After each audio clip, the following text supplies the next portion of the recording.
47 years ago, the Supreme Court of the United States turned its back on that foundational right.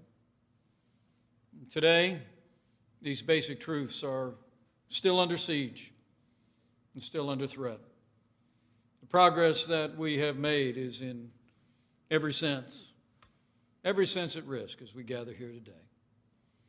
The truth is that Joe Biden, the Democratic Party, and the radical left would undo all the progress that we've made in the cause of life.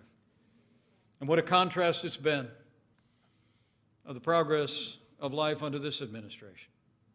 From the first day he took office, President Trump has been standing without apology for the sanctity of human life.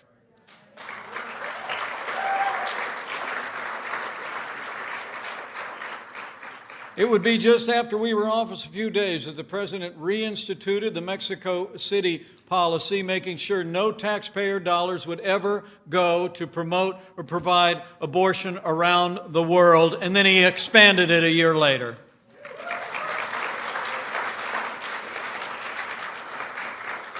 President Trump became the first president in American history to address the March for Life in person on the National Mall.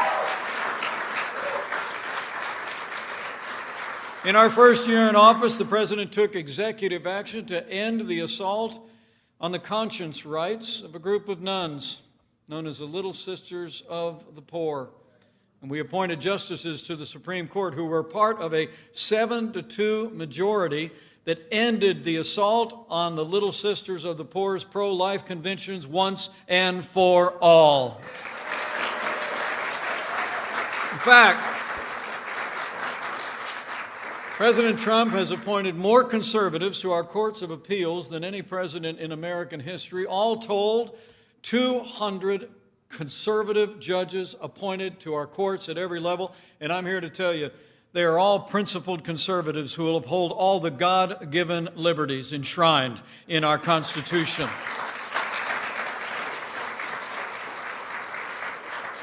But I must tell you, one of the greatest privileges I've had as your vice president was in my role as president of the Senate.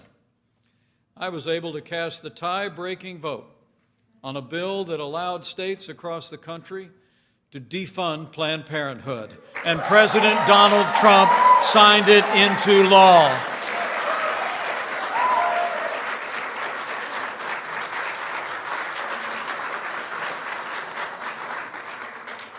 By contrast, Joe Biden and the Democratic Party would take America in the opposite direction.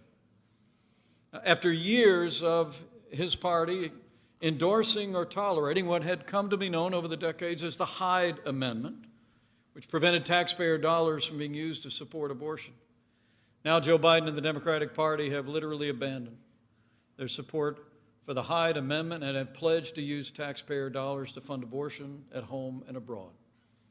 Joe Biden and the Democratic Party also would not defund the largest abortion provider in America, but they plan to increase funding for Planned Parenthood at unprecedented levels. And Joe Biden and the Democratic Party support late-term abortion.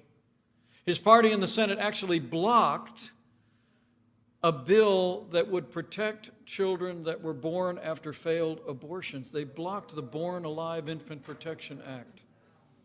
And make no mistake about it, Joe Biden would appoint activist judges to our courts who would legislate from the bench and trample on our most cherished liberties.